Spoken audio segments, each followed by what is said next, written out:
like there's tons of situations in our lives where we continuously have to start over, and how do we respond To to that adversity, yeah. that adversity? And I feel like it touched on that, and it touched on like how starting over doesn't always have to be necessary. Yes, there's some hardship. Yes, you don't want to do it, but there can be some light at the end of that tunnel. Like starting over, there can be some Yeah, happy moments. right. Yeah, A Right. new life doesn't mean, or a new journey doesn't mean that it's a worse journey, or like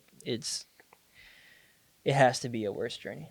It's just and different. yeah, and dwelling on the old journey could sometimes cause you to be in a worse predicament than Yeah, just and enjoying get the new. yourself further down the thing.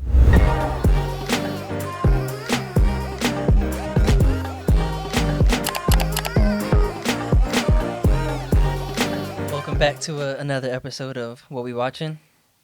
If you saw last episode, it was a movie we weren't too excited about, about discussing, or didn't we weren't too excited about watching again or ever. But on the docket today, we have two movies, one short and a movie that I think all three of us were pretty excited about or had good feelings Yeah. about. So this one will be if last episode was stormy and kind of gloomy, especially with the subject material, which was Nomadland. This one will be. Actually, now I'm thinking about it. I was gonna say, I was gonna say feelings something about it. You know like what I our mean? feelings about it will be Yeah, good, yeah. but still The subject matter is still tough still, subject yes, matter yes. and important discussions. Yeah. So, how you guys feeling today? Before we get Okay. into this, I mean, not bad. yeah, you got some excitement coming up soon. So Yeah, so yeah, I'm got a nice traveling. trip, yeah. Yeah, so Nice. But, By the time this comes out, you will have traveled. yeah, for sure. But yeah, we can just jump right into it. The first this is gonna take over the topic section we usually do, but the short film that it won an Oscar for best short, Two Distant Strangers. So you want like initial thoughts or? Yeah. So yeah, what are your initial thoughts? What did you think it was gonna be going into it? And yeah. So I saw it on the docket, and then another podcast that I listened to, which is Brilliant Idiots.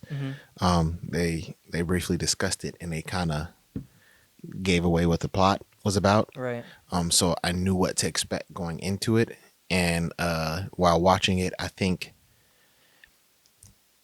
it the way, before we get too deep into the movie, the way the movie ended, the way like they kind of want you to feel at the ending of the movie, is kind of how I started out the Feeling. beginning of the movie. Like I'm already like super like this happens all the time, like Yeah. type of vibe.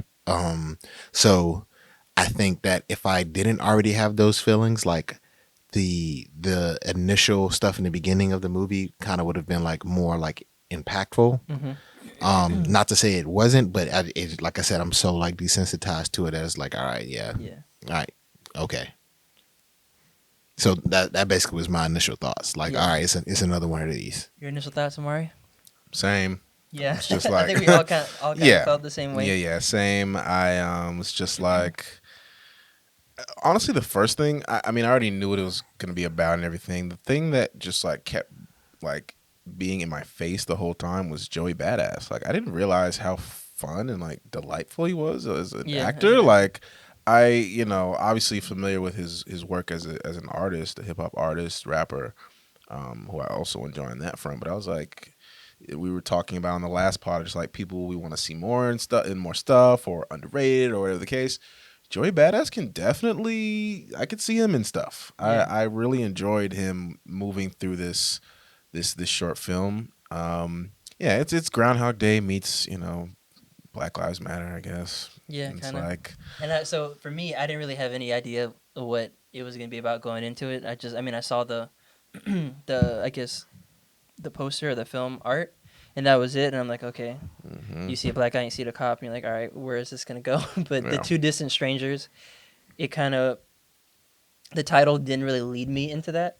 But then as soon as like I started watching, the first time I watched it, or like, so basically I'll kind of give you the Plot. synopsis or the plot, Right. where it's a young black man who had just had a great night, wakes up and then Awesome is night. trying to make it home to feed his dog, and he gets stopped by a police officer and ends up being and the first one was he ends up being like choked out or killed, Right.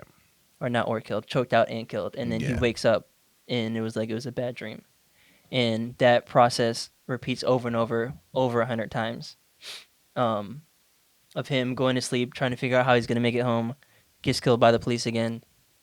And then as soon as he dies, he wakes up, has to figure out how to do it again, and the same exact stuff's happening over and over again every time. Every time he No matter what he tries. yeah, no matter what he tries, the end result always is the same, and a lot of the same things that are happening in the background or like on the street are repeating over and over.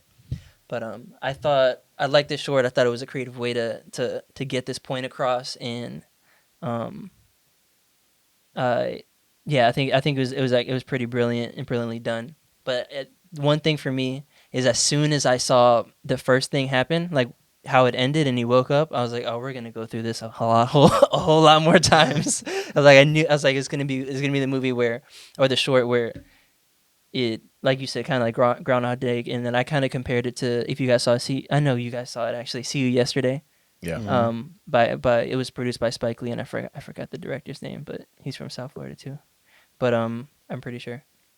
But yeah, it kind of had that feel to me, especially with the lighting and kind of like the source material and stuff. But Yeah, there was a bunch of symbolism and metaphors that For I sure. liked.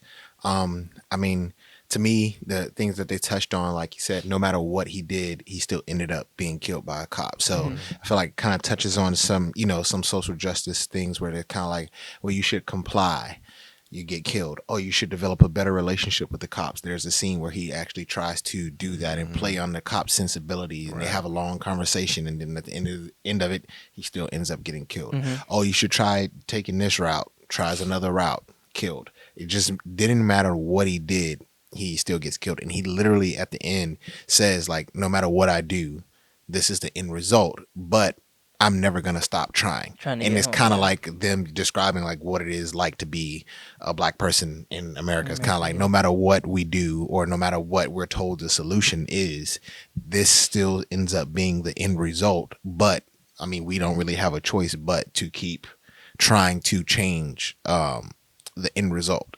So I like that metaphor. Then us as an audience and him as a person having to relive this experience Yes. every day Mhm.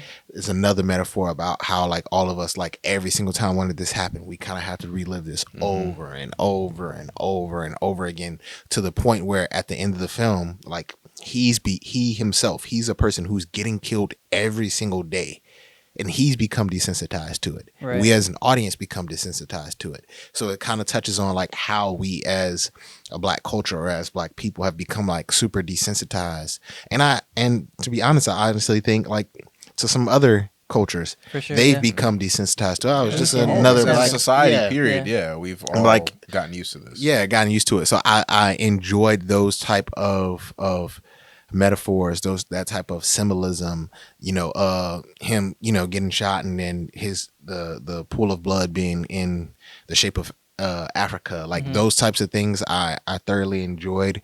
I super enjoy like the messaging, and I do think it was a creative way to do things, and I feel incredibly bad for the dog as well. Yeah. Poor dog. Yeah. So, and you kind of touched on it, but I wanted to. I'm sorry to interrupt you, Amari. Oh no, you're But good. wanted to say, for it only being 29 minutes, it felt way longer than it was because of how many times they put you through the ringer and Right. like explain this over and over again.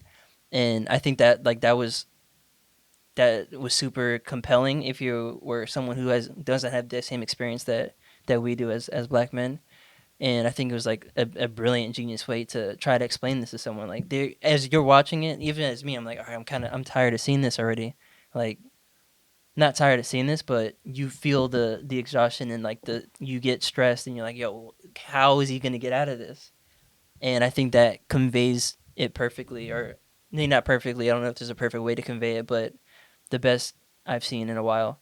Um, to just anyone watching, and in a way that is easily not easily digestible, but a medium film that um, can be easily digestible or understood, rather than like hearing about it or just reading something about it or seeing something on the news.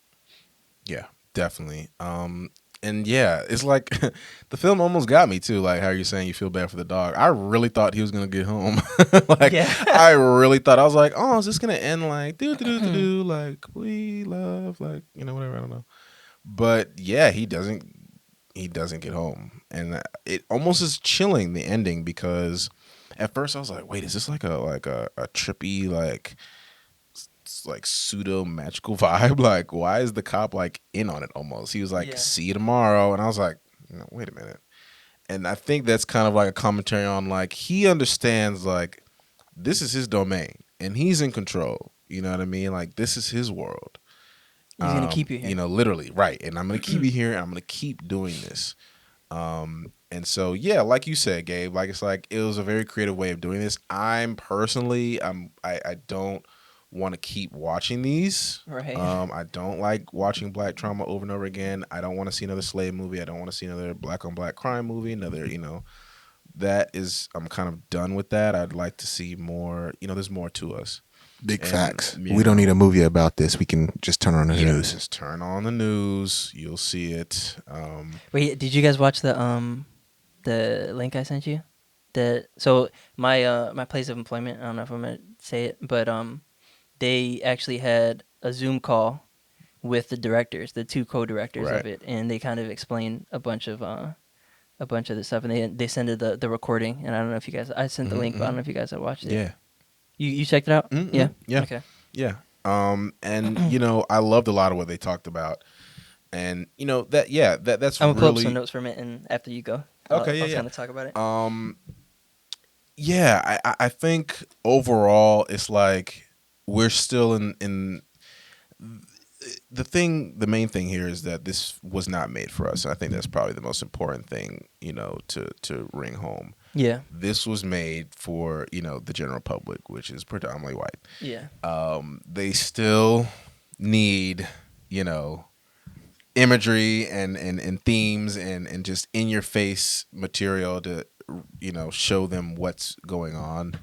The cop even said, and he was like, I haven't talked to one of you like this for a long period of time, so I had no clue. I had no clue what was going on. That you're smart. Or And it's like like, wow, I had no clue. You have a life that you go home to?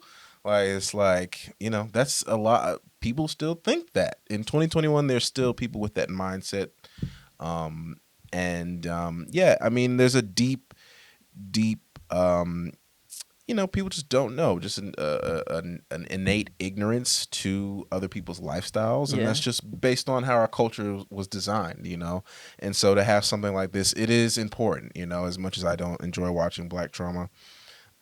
It's still important for people to take. Yeah, and one of the biggest things in that, like, I've heard even from like people who don't consider themselves like prejudiced or like maybe they're not on not all lives matter, but also don't feel like they're, I guess, racist in a way, like prejudiced in a way, is that the biggest thing for them is that they can't see themselves in the people that are on TV. Right. Or that are not on TV, but the people who are being killed, the black people who are being killed, like in society.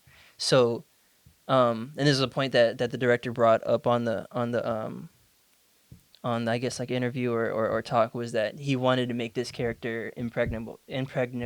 Say it, Amari? Impregnable. Yeah, impregnable. Oh.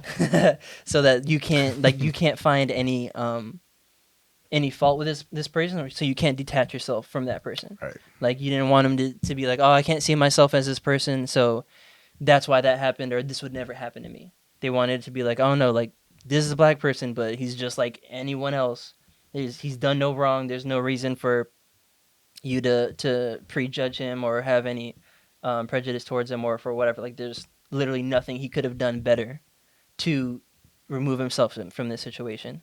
And Trayvon Free was one of the co-directors, said that he actually, after the film, one of his white friends came up and said, yeah, like, I like that that was a big thing for me. I could see myself as that person, and he was like super happy with that because that's really what he wanted to drive home. And yeah, Yeah.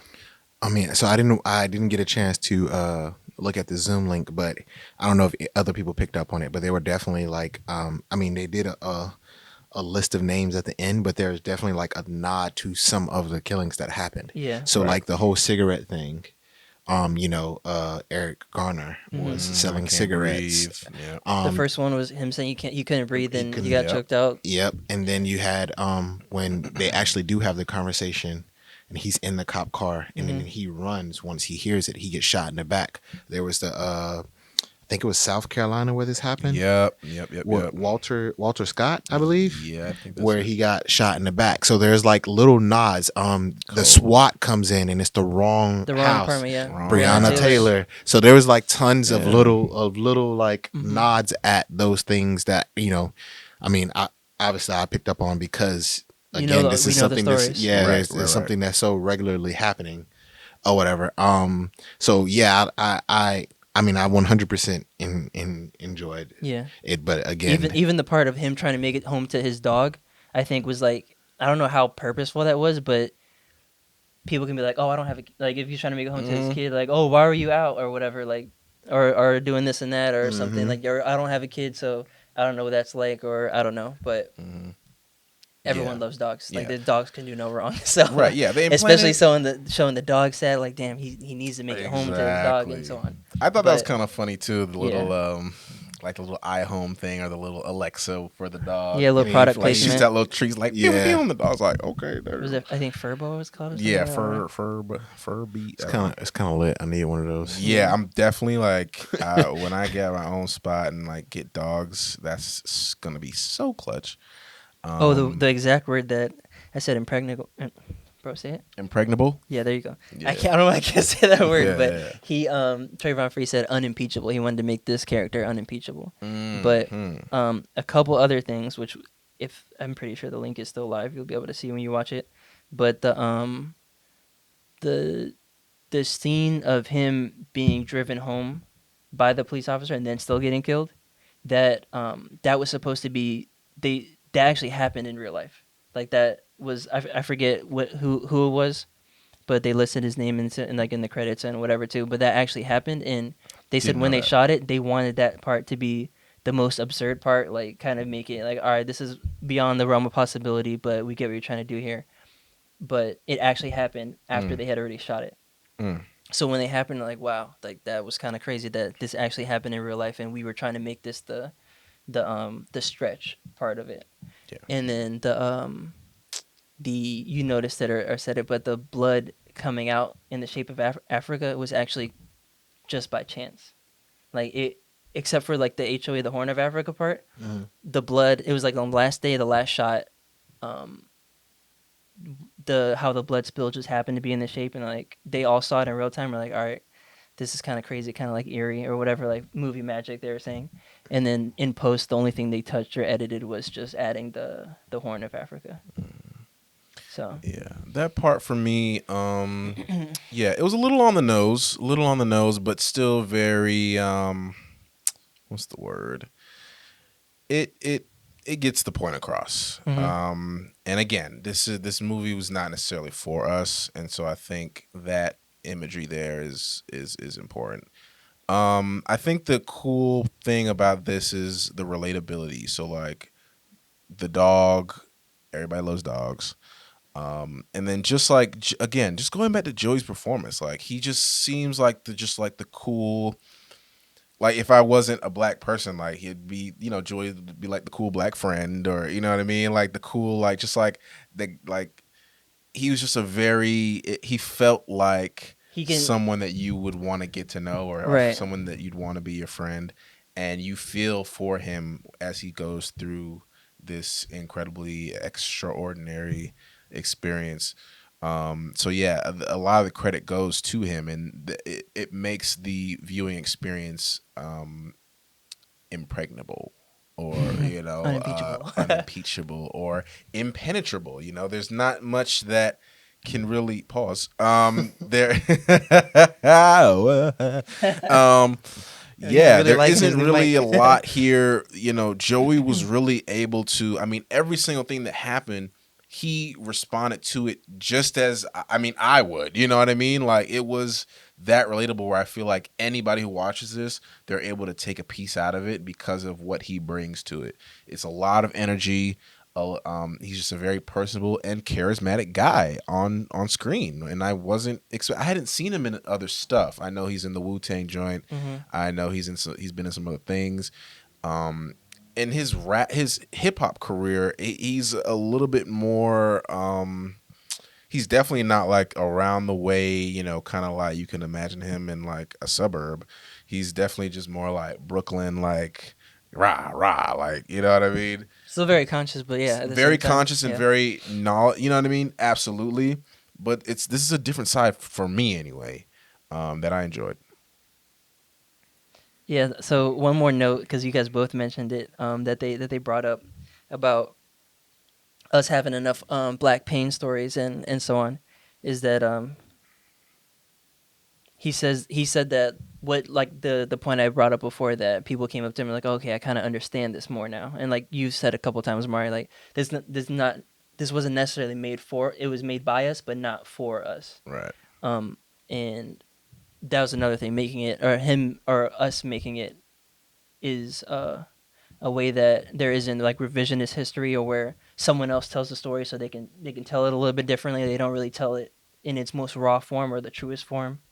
So that's another reason why he did it, and was like, all right, I don't feel bad, but yeah, we do have enough black pain, but he also said we can have both. We can have those stories, and we can have stories like we've said before. We want to see just like our version of, like, Right. As we everything. said. Like I Yeah. think we said it like in the first spot, the Mhm. movies we said. Yeah. A couple more points he made was he wanted a film that validates that your struggles. Seeing it in film is more visceral, and what I said before. If it's in just on the news, or like in text, you're reading an article, or and so on, it might not feel the same way.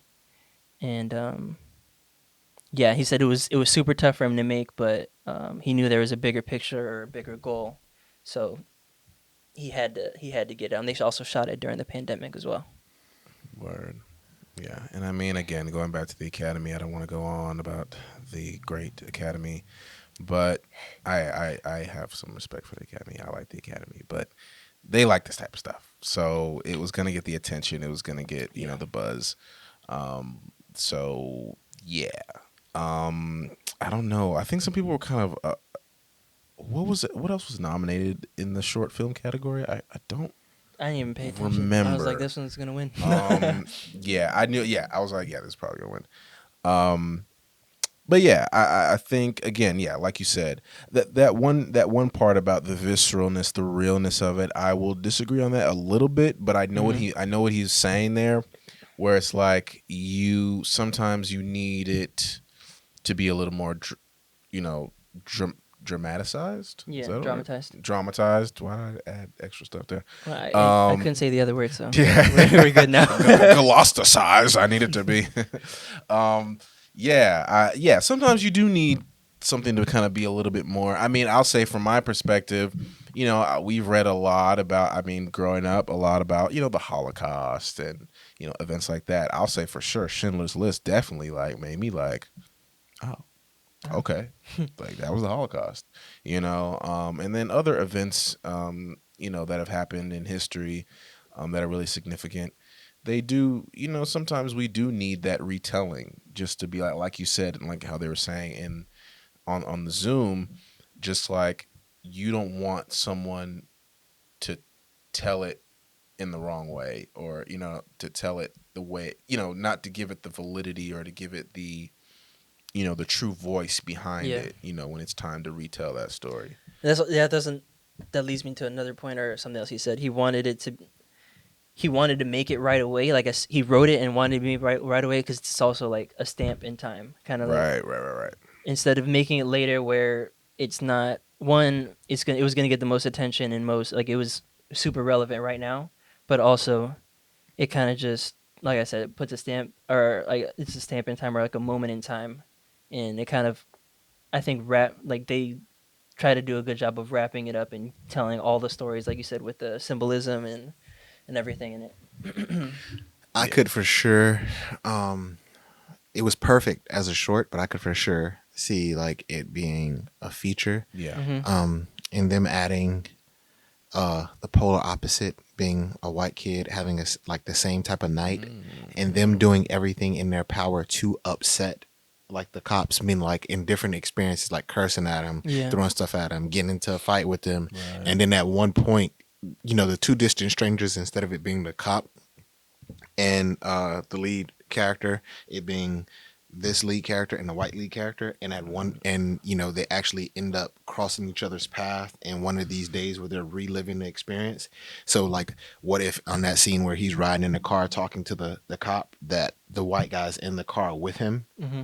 and then when he shoots him in the back, he tells the other kid just to leave and like don't tell anybody, like Yeah. something along those lines, where it's kind of like, because you keep, we see The these. duality of it. Yeah. Yeah, you see that We- intersection between cultures. Yeah, so I could see that being like a feature, but yeah, I mean, my sentiments, like I said, are the same. Like, it was a great movie. They definitely did it in a unique way. Like the way they made the audience feel is kind of like how I feel as like a black man in today's society. So I definitely think it resonated, but I am for sure like tired of You seeing guys get like stressed watching it? Nah, I told you I was like desensitized right Yeah. from the Yeah, I get was go. kind of desensitized too. I've- It was yeah. just like, oh, I gotta watch a black man get shot a million times in this film. So it was just like, oh Lord. But yeah, I mean it. I mean, with the soundtrack and everything, they kind of made it like there was a part of it where it was almost kind of like whimsical, like, oh, he keeps getting shot, like Yeah. he keeps dying, and like, yes, he was kind of traumatized. He kept waking up like, fuck, like. But there was kind of like with that music, it was kind of like it was almost like kind of light, which it did. I didn't want it to feel. I don't know if I should have felt that. And the coloring and everything, it was bright Yeah. and kind of like inviting. So it was a little. I felt some mixed emotions while kind of watching it, but again, Joey really helps carry it and carry you through. But yeah, I'd like to put a cap on these. I don't. Yeah, You it's over it? like yeah, it's just kind of like after a certain point, we don't need. Again, kind of like what I said in the last pod about Nomadland. It's like, all right, now it's time to deal with the real. Like, we get this for real, like almost a weekly, sometimes daily basis, depending on the month. And so I could watch a black man get shot, multiple times on the news. So it's like, let's start working towards fixing that. But again, like you guys were saying, they do a great job of telling the story. So yeah, and again, like I was saying with the last pod, it's like hopefully this will inspire those who this movie was more directed towards. This will then inspire them to learn and understand and talk to your fellow neighbor who might not look like you. Yeah, I think the only part that was actually like, I wouldn't necessarily say stressful, but like heavy for me was the actual credits, like seeing all the names Yeah. and seeing them say just walking to the store Mm-hmm. with their kid, like that part was heavy Playing for in me. the park, the kid that got Yeah, like that's one that I've talked about for a long time. It's like one of the ones that I frequent when they say like, "Oh, just comply," or "Just do any of this." It's like, all right, well, what do you tell this kid who was playing in the park and they never gave him the chance to comply? They just showed up shooting. What do you tell that? What do you tell that kid? So it's just, I don't know. Like that part was super heavy. But again, like outside of that, the actual part in the movie, like even all the killing and watching him be killed in all these different ways, I kind of was like, yo, like I'm used to seeing this. Yeah. Yeah. Like SWAT pulled up and they were like, "Is this apartment 123?" She was like, "No, this is 321. You fool." Oh, my It's bad. like, damn. Yeah, it's like, sorry. You might want to get that fixed. Yeah, like right. It's like, damn. But that happens. Like, yeah, one of them they're just like, yeah, so and so sleeping in bed. Like, these are real things. Like real events. It's definitely like, damn. And you don't want it to have to get so close to home until that's the point where you realize the reality of this. But hopefully this helps kind of drive it home a little bit more for those that aren't as aware. Yeah, and to be less heavy. Mm-hmm. There's another important topic that was discussed in this movie, and that's adding vanilla extract to your French toast does not make you special. Okay, everyone does it. It's a normal ingredient. What did you guys think of her character, her as acting? Because I thought it was like she didn't do a bad job, but I was like, I felt could've been uncomfortable. better. I felt uncomfortable when she said, "Nigga, I ain't gonna hold you." yeah. I ain't gonna hold you. And I was there's like a couple lines "Ugh." where she's like, Odell Beckham Jr. with the hands. Yeah, that No one says that. People say I OBJ. know. Like it's like, and even if you do say it, that did not come out yeah, like and it then was. it kind of took me. It's like, oh yeah, how quickly we forget about Jerry Rice. Like that, it kind of took me out, and I'm like, I see they're kind of trying to add some light and like yeah, some they were culture in trying to there, make but it. Yeah, I'm yeah. like, The cop was pretty cool. I want to get this guy's name, Andrew Howard. And the cop's name was Mark. Yeah, he was. He was in Limitless. Bradley Cooper. Y'all see yeah, that? he's in a few things. A couple things. Oh, he was in Tenet. Yep. Still haven't seen that. Yeah. When it got to that end part, I was like, okay, yeah, that was pretty chilling. That was creepy. So he was pretty solid. Yeah, those are pretty much the main characters of this. And again, it's a short film, so it's like not much time. Yeah. But yeah, the girlfriend was, or the chick, she was like, yeah, she taking me out of it a little bit. She did good with the drama when SWAT pulled up. Oh yeah, she killed that part. That was good. That was good. Her And little back and forth banter. yeah, and the stuff. banter it was a little unnatural. Yeah. But overall, I mean, yeah, this was a interesting look. Like 5-10 years ago, this would have been like, oh my gosh, like this is How like, dare you? No. well, more of like just like a wow, like I never thought of it like this. Like, Mhm. again, now we're a little more sophisticated. We're a little bit more used to this, unfortunately. So it doesn't hit as hard, but again, like we said, the audience that this is directed towards, they're hopefully getting the message. Yeah, I like that it was a short also because you have no excuse to not watch it.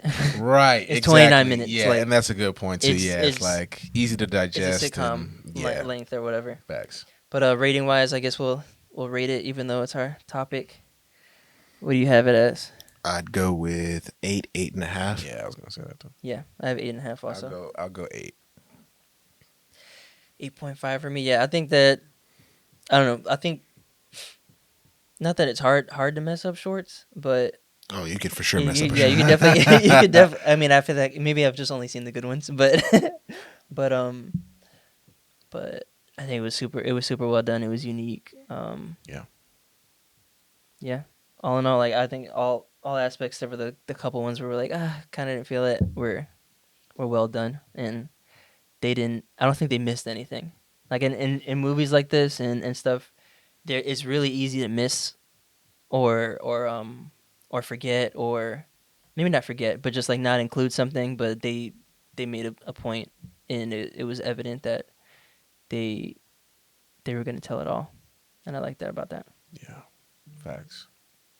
And now into our feature length, Sound of Metal. You wanna give a plot or intro to that, Amari or Gabe? One of you? Yeah, so the main character Ruben, played by the great Riz Ahmed, basically plays a heavy metal drummer with his girlfriend. They are a touring band, and he loses his hearing. He goes deaf, completely deaf.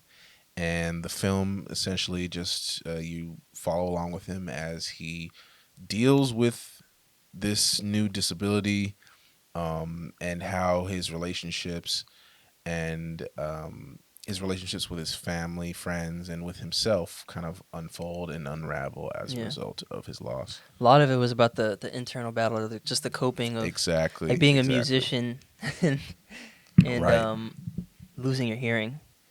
Yeah, I that's one of the major, like when he I mean, I do this every podcast. I kind of like dive into the movie, but when he Yeah, when let's he go gets in. Yeah. when he whoa when he Yep. gets to the I guess it's like a facility meant for the betterment of people with hearing disabilities. Yeah, hearing this, it's like hearing disabilities and also like former addicts and stuff, or Yeah, like Right. or people who maybe Mhm. because they were deaf, Right. it had a Resorted to. huge effect on their life and it kind of went a wrong way and they're kind of just trying to get back and become functioning and better citizens or at least Yeah, better for rehab for themselves. for deaf Yeah, people as a result. yeah, Most of the pretty much of their deafness. yeah, and I think the thing that stood out the most to me, which was, I mean, something that I didn't really think about, but it makes so much sense, is that the guy who was over it was like, listen, when you're here, we're concerned about fixing this, yeah. not this. Mhm. That's what we're concerned about. And like, I was like, you know what? That makes so much sense because this person is pretty much learning life all over again. They're learning how to cope with life in a truly different manner, how to use sign language, how to read lips, how to pick up on body language, how they're going to do normal everyday things differently than the way they did it before, and not being frustrated that they can't do it the way they did it before, but accepting that this is how things are and they just have to adapt. Hmm. um so yeah, and i I think before, right before he gets there, like when he's with his girl, he's talking about the way to fix this is like give him a gun so he can put it in his mouth. Yeah. You know what I'm saying? So it was like he was really struggling with the idea Mhm. of like relearning life and accepting that this is the new way things were gonna be or whatever. And I think it was um this one, like, unlike a previous movie, actually had like a happy parts. It had some payoff, like you see Hmm. like him adjusting, him being there, him building new relationships, him having fun. You see kids playing like kids even though they have a disability. You see like all these the normalcy of these things, and him like learning a new life and loving the new life that he's learned. Appreciating it. Yeah. Yeah, appreciating it, so yeah, I think that's the part that stood out to me. Like when it comes to like disabilities, I think like as a person who fortunately doesn't have any, it's kind of hard for me to be like, I can imagine this happening, you know what I'm saying, Hmm. or put myself in this person's shoes. So thinking about, I'm like, this person is really like having to relearn life, you know what I'm saying, And only that, like relearn. he was also another He was layer that they added. So he's a former he's addict, an addict. Yeah, Yeah. and could have been easy for him easily. to go like I was. The movie does a really good job of sucking you in and pause. It's cool, Of it's like cool, bro, it's cool. bringing you in and making you feel like you're also losing your hearing, especially with Right. the sound design, which they Yeah. won an Oscar for. Awesome. Um, like you feel like you're living how this guy is living, or like experiencing like losing your hearing the same way. And I'm like, I don't know if I could cope with it. Just being someone, I mean, I've never been addicted to drugs or have had like other hardships like that. So I having that on top of um recovering and coming back from being in a really low place, like I was like, yo, I don't, this is crazy that this is a huge feat. Like it's Yeah. not for the meek. Absolutely not. And I like how you started with that scene with him, with Ruben and Joe, played by Paul Ricci. I think he was like a newly discovered actor, like just like found him off the street kind of deal. He delivered that scene incredibly, where he just basically, I think he brings home the overall theme of this. Where okay, so there is the layer of dealing with disability, dealing with addiction, community, trying to cope with the situation together. But when he addresses Ruben, when he confronts him about him fixing his disability, Joe was just basically kind of like, you cheated, like you came here to learn how to live with this. Like everyone who's here, it can't just some just can't afford to fix this disability. And it was just a powerful moment where this man, this is like his life's work, Yeah, he's like, I running need this everyone. home. Yeah, like everyone needs to be on the same page here. You broke that trust of just like being 100% with this Program. with this program. And so I thought that was incredibly powerful. And then I just also like how it's like, okay, so he got fixed in a way. And then, he later kind of finds out like, well, damn, like I'm kind of just gonna, like, he's never gonna hear the same ever again. And what he was hearing after the surgery, it was not a pleasant sound. And again, the sound design does a great job of just kind of taking you in and out of what he's experiencing as he, dives further and further into his disability. I also liked how they didn't include subtitles all the time. Yeah, like when they were signing, they didn't. Yeah, as he learned how to sign, then they included subtitles. And I think that kind of got the audience or the viewer lost as well. Like, what the hell are they saying? Like, Yeah. well, what are you saying? Or What's feeling going on? his pain even more. Right, Like, just feeling that lostness, like just feeling that complete like emptiness of just like, I don't know what's going on. Like, I kind of want to get out of here. Like, what's going on? So I just loved that about this film. And then again, I love the performances. Riz is killer in this. Like, wow. Like, I've seen him in other stuff. And this one right here is definitely his best. mhm. It's a lot in his face. Like, it's like a lot of this is just like him realizing like, I can't hear it for real. Like, and just like him coming to terms with when he finally tells his Or him, girlfriend, yeah. he's just like, I am deaf. Like, Yeah. like he couldn't say it for the longest. He was just like, I'm deaf.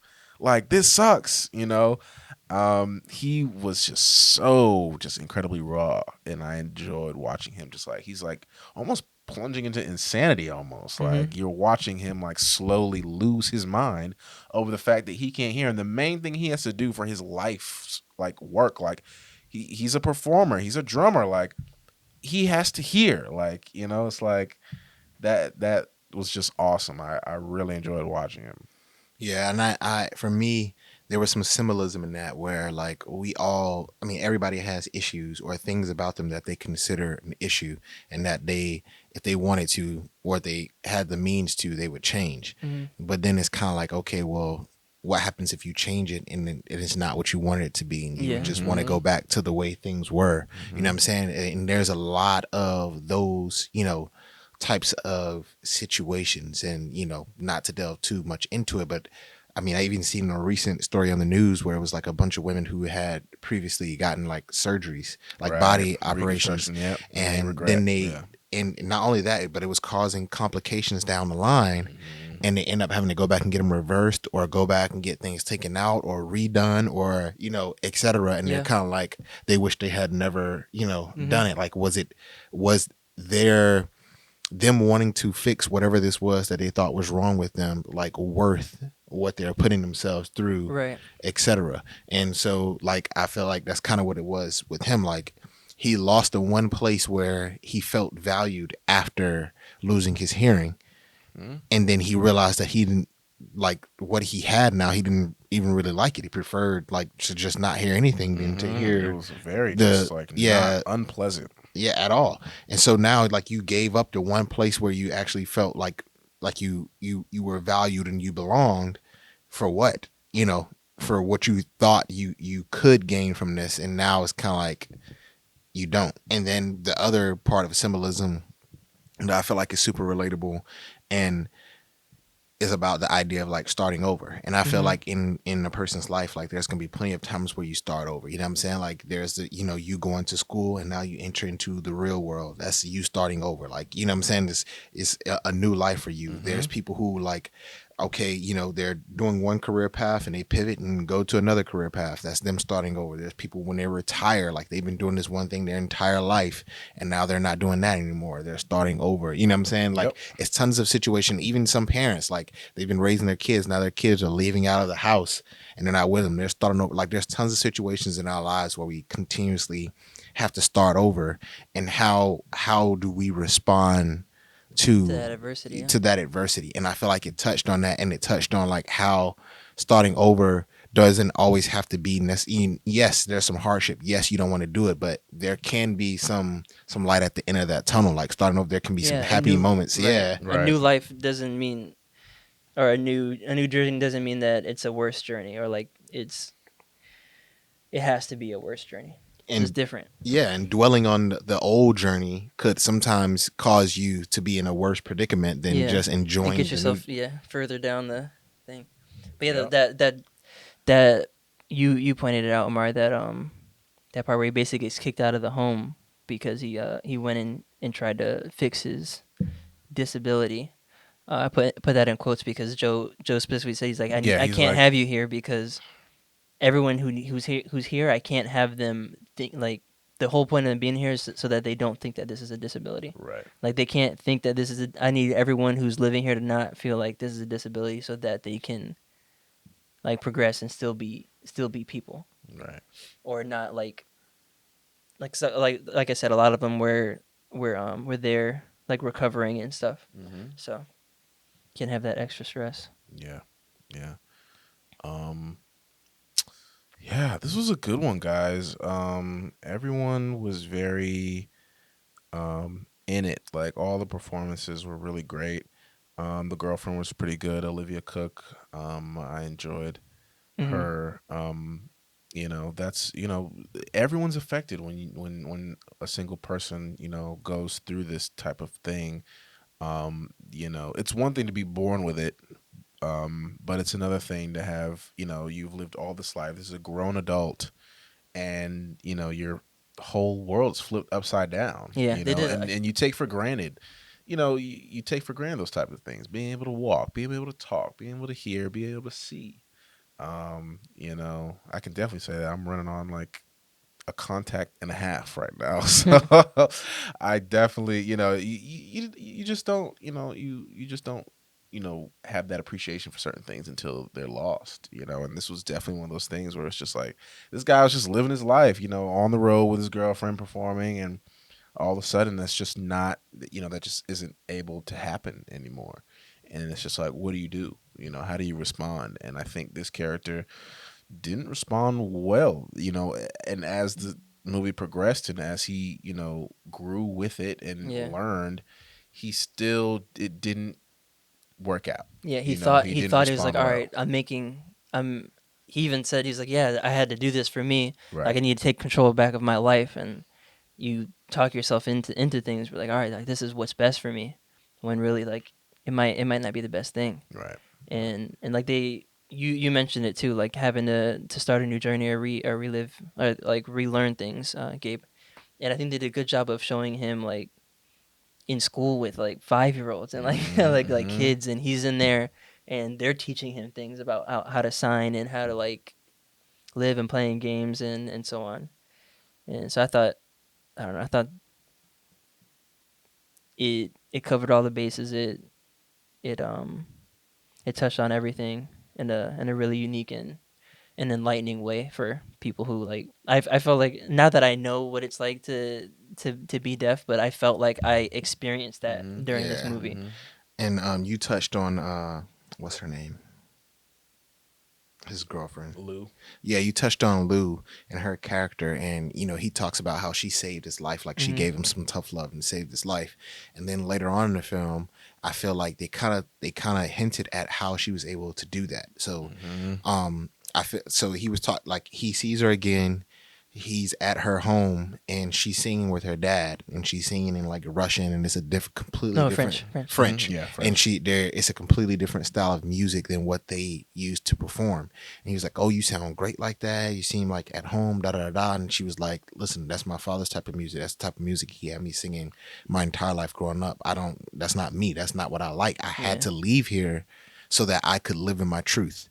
And I kind of feel like because she had that experience of having to leave for her to live in her truth, she was able to push him to leave so he could live in his truth. Mhm. You get what I'm saying? So I feel like yes, he loved music, but I feel like his relationship with her and him loving her, he even said it like, "You're all I have." When that situation started to And break for down, her, it was the same way. Like when she basically like left him at the door, mm-hmm. like that Right. was an intense scene. Yeah. And like I'm like, yo, she's super lit for being able to do that one. Yeah. Because I know, like, I may have just stuck it on, like, you know what, I can probably help this person. I can probably figure it out, even though, like, the best possible place for him was being in that group home, I guess, for lack of a better word. Sure. And I thought like he wasn't gonna see this girlfriend again. Oh yeah. And I thought he was gonna start hooking up with Diane, the teacher, with the kids. Oh. I totally thought that was the direction. I was like, oh, okay, that would be really nice. When I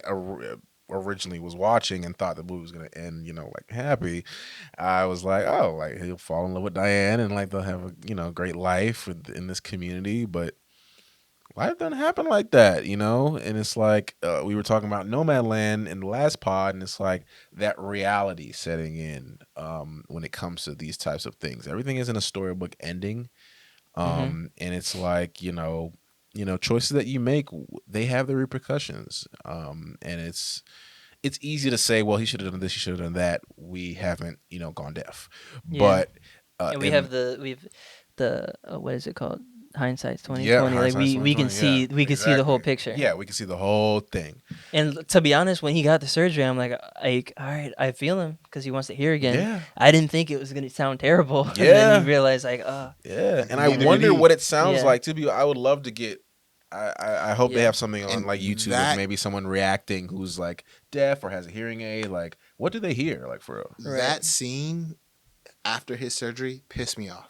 Really? I'm gonna tell you why it pissed me off, because I feel like doctors sometimes do this. So I Oh, I know what had you're talking I had shoulder surgery before, Mhm.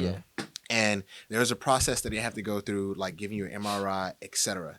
So the doctor's like, "Oh, this is a standard procedure. We don't need to waste like your money and your time with you coming in to do like this MRI. We've been over this. We did X, Y, and Z." So then we go through the surgery, and then he after the surgery, we're doing our consultation, and he's like, well, it was a lot worse in there than what I expected. We actually think we may have to go back in and do that. And I'm like, fuck no. Like, Man, you what the hell? told Like, me I we just, we didn't need to do an MRI because it's a routine thing. yeah. Right. Why would I trust you again to do this over again when you didn't do necessary You didn't do your job the first do time. your job the Yeah. first time? Why would I allow you to do this again? And why would you be giving me this information after the fact?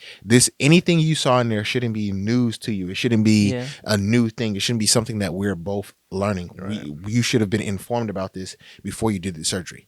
And so I was pissed that no one informed him that it wasn't really him going to be able to hear again, Yeah. but it was that some sort of way It's of tricking your technology brain, that they were yeah. tricking his brain Mhm. into hearing again, and that they should have communicated like, hey, you're probably not going to hear the same way you did before. Right. This is the system that we have in place. This is how this works. It should have been like, this is what it's gonna sound like. This is a simulation of what it could sound like. Right. We do have ways that we can like adjust and make it sound better, sound worse, Right. etc. Try to get it to the best setting for you. But the way that you heard things before, you're never going to hear that way again. Right. They should have communicated that information beforehand. And so I could see why something like that would have been like, I would have been pissed off. Yeah. You told me this after like I've sold my After home. it's already done. I've gone through this surgery. I've given up everything pretty much for this opportunity to be able to hear again. And then you tell me like, well, no, you're not Yeah. going to be able to And hear not again only the way that, like, you the did before. the demeanor completely changes too. Like the doctor was Right, like, "Oh, right. like, yeah, we're gonna do this. Everything's gonna be good." And then you see it, and after like, "Yeah, just come back in 4 weeks, and like we'll get you going." Super happy, and then like he starts talking like, like it kind of sounds bad. Can you adjust it? And she's like, "It's as good as you're gonna get." Like, sorry, like the tale of two. Or two, I don't even know what I'm trying to say, but But, two like, two yeah, sides there's of a two coin sides. almost. Yeah, there. it's It's like, yeah, definitely. It's messed up. So how do you think it? Because you kind of alluded to it ending sad. How do you think? I mean, we know how it ends, but what do you think happened after that? You think he never sees Lou again? What do you think? I think he would be ideal to go back to the place, the care facility, Mm-hmm. and he'd be a prime example of why they don't need to get it fixed. Right. Because he went and got the surgery, and he was like, "Nah, my life is my quality of life is When I'm better wearing this, yeah. without hearing. Oh, yeah. Like when I'm here with you guys, my quality of life is better. Like going to get it fixed and doing all this wasn't worth it Yeah. Right. So I think he could for sure go back. In my head, the ending that I saw once I saw him like teaching the kids how to play drums Mm-hmm. is some sort of Right. performance with the kids, him Right. and Lou. Okay. Yeah. Yeah.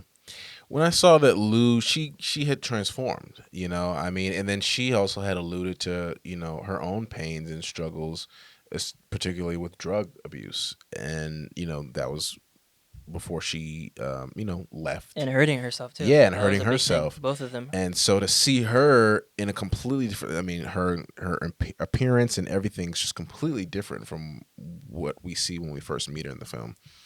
And so I was like, yeah, it's not gonna work. Like she's living a different life now. And I don't see his character. I don't see Ruben fitting in that. Um, yeah, I mean, if Joe would accept him coming back and being that, you know, that lesson, you know, to everyone else there, like, hey, like this is, you know, this isn't necessarily the route. And again, I mean, I guess everyone could be different. I mean, Mm-hmm. some people might come out of that surgery or procedure and have a better result. I mean, you know, people's bodies are different. I'm not sure. Again, I'd love to see what people who have hearing aids or have gone through this think about it. But yeah, I imagined it ending again like a little more storybook with him working with the kids, and you know, embracing the you know, his inability to hear rather than um, you know, Being all detesting messed it up and about it. Yeah. and just trying Yeah. I have to a fix it. an aunt who's deaf in one ear, Hmm. and they told her about. I guess that's I didn't find out until after my mom was because I watched it with my mom. She was telling me about it, and the doctors actually told her like, yeah, like it's not gonna sound the same, and you may even pick up like radio frequencies and Right. stuff like that. She was like, yeah, hell no, I'm definitely not doing that. Like, I'll be good Yeah. with just obviously she only lost it in one ear, but she's like, yeah, I'll be good with that. I'll thug it out with that. But yeah, but for the ending, I think that like once he gets completely overwhelmed by the church bell and like takes it off, I think that he definitely I think he has that moment of stillness that Joe was also talking about, where he's like, "Oh, did you ever have that moment of stillness?" Or like, "That's where I find peace. That's where, like, I find joy, like enjoyment in life, or and being like this way." Once he finds that, and he's like, "All right, like I don't have this crazy banging," which is also like the movie. It kind of like you said the term before, I forgot what it was, but they kind of like buttoned it up with the sound of metal at the end, and also them Mhm. playing like extremely crazy sounding metal in the beginning, Facts. and like how those two Symmetry. sounds, yeah, the symmetry, yeah, those two sounds, or how like the symmetry in that. But I think even with like Lou's transformation, I think it was also her just being like, all right, this is what I need for stability until I get my boy back, basically. Right. Yeah. So I think if the way I saw it ending is like, all right, I think he's gonna find his peace and his like he's gonna come to terms with what he is now and how he is now, and then having that understanding, I think he can now move forward. But I knew like the entire time where he had the stuff on his head or the implants in, he wasn't gonna be able to continue life that way and be Yeah. happy and be either a good influence or be able to have a healthy relationship with Lou. Exactly. But I Yeah, think that I don't know if him and Lou like only reason why I say that is because to me it seems like their relationship was based off of like helping each other overcome yeah, like shared like pain or all this something. pain. Yeah. Yeah, and now that they both seem to be like in a healthier place, Hmm. then where is the connection now? Like there's not say there's not going to be any pain, but Mhm. like there's definitely neither. I think they just it's been described as like a type of relationship where like one person is the helpy and one person is the helper, and like those type of people tend to always want to be that in relationships. Hmm. Well, when neither one of them has to be those things or they're needed to be those things, then what type of relationship do they have? Like even when they're having a conversation and he's like, "Oh, you look good, you look healthy," and they're talking like she looks annoyed by certain things that he's saying, like, "Oh, you look happy singing with your dad." She's like, "I Yeah. hated it." "Oh, you Well, look this, mhm. I don't like it." "Oh," you know what I'm saying? Like it just seemed like, all right, they're at this point and both of them are healthy now, and so neither one of them needs to depend on the other one for. But that's where I disagree because he wasn't healthy in that point because he was lying. He Yeah, couldn't he hear was shit. anything. Yeah, he It was sounded terrible. terrible to him. He was just trying to make himself feel like, hey, I'm better now. like we're good when he really wasn't. And like he's like, oh yeah, like I'm enjoying being good here and all this stuff. Like all that stuff was fake. Like he was just like trying to like, all right, I made this decision now. I kind of have to stick with it. Let me try to like figure out how to make it work and make this work. But I think both of them being healthy or whatever could still get back together because at that point he wasn't the same healthy person he was when he was at the ranch or whatever it was.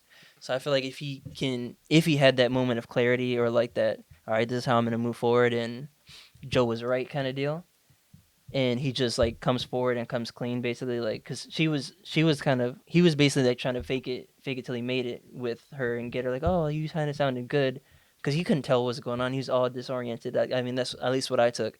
And because we can see on her face that she was definitely not enjoying it. Right. She was being Yeah, forced nah, to. she wasn't feeling it. And I feel like he could kind of tell, but he was just like, all right, maybe this is good for her, so I'm gonna try to just keep pushing her this way.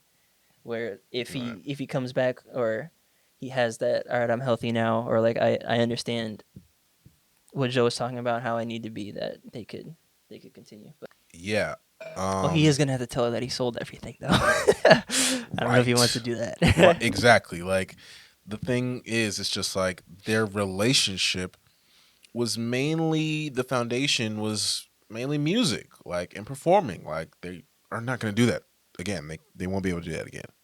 Um, and again, yeah, her being in this completely different moment. She looked healthy. She sounded healthy. She was just a completely different person that had left him behind to go find his own help. Um, so yeah, they need to go their separate ways. Again, I totally see him hooking up with Diane.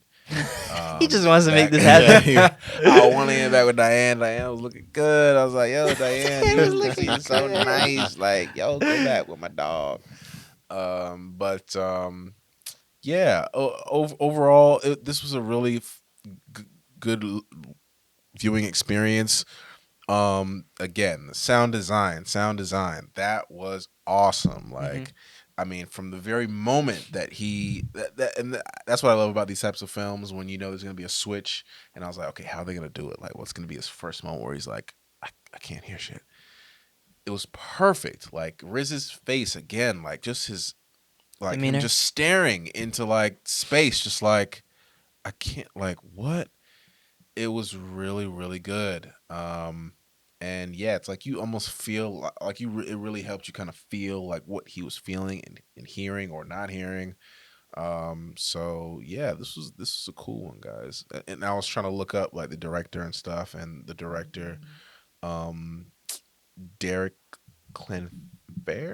Clenfrance, I believe. um he directed Place Beyond the Pines. Oh, okay. Okay, well, no, okay, wait. So Darius Martyr directed this, and he wrote Place The Beyond the Place Pines. Beyond the Pines. I can kind of see like parallels Yeah, and like at least like the mood and stuff. exactly, But exactly. And the story mhm. he did the story along with I liked the with cinematography Derek and stuff Clint too. France. I liked how it was shot and like the overall like feel of it and the Yeah, coloring. That opening scene was Oh, super lit. yeah. Like was it? yeah, Everything, cinematography, sound design, everything was OD Yeah. yeah, in that first scene, the opening scene for sure. yeah. And then like when I'm watching the beginning, because I mean I don't listen to metal music Right. Yeah. or metal Same. rock, Yeah. No. so I was like, all right, this is kind of jarring. I wonder how this movie, because I didn't know anything about the movie. I like going into movies like that, like, oh, this is a good movie, or it got rated. There's awards for it. Let me check it out. But the first thing I thought was like, how long are the careers of metal singers? Because they are just straining their voice I know. for It's for wild. a living. Like, is it like 4 to 5 years? I don't know Yeah. how. I Like, don't if I know. could be like Yeah. screaming Like yeah. and like talking the next day. I don't know. Yeah, and I it don't kind of know, made dude. sense that he's like going deaf. Yeah. Yeah. Yeah. I mean, and that's commentary. I mean, I'm sure you guys have gotten it from your parents. Like, cut that music down. You gonna go deaf. And I'm always like, hey, look, I gotta listen to my tunes, okay? Like, it is what it is. I I might need never to listen hear to it. music again. Not a loud volume. Yeah, or even in my earphones. Like, just think about your earphones, and that's just like directly like boom, like it did give me kind of like, maybe I should turn my thing down just a notch. Maybe we could turn Young Thug down just a tad, but I'm not going any lower than that. It changes the experience. Yeah, and look, by the time we'll probably be. I don't, the odds of you going deaf are I don't know what the numbers are on that, but look, by the time we 40, 50, like there's gonna be some technology out there that's gonna recorrect our situation. We'll be able to hear normal again. No, but yeah, it was overall a really good commentary on. Again, you don't want to consider it a disability, but in technical terms, it's a disability. And it was a good look at someone dealing with that. Yeah, gives you a different kind of appreciation for being able to hear something so simple. Like, I don't know if I lost any of my senses, which I know. which one would be Eyesight. No. that would you would know what?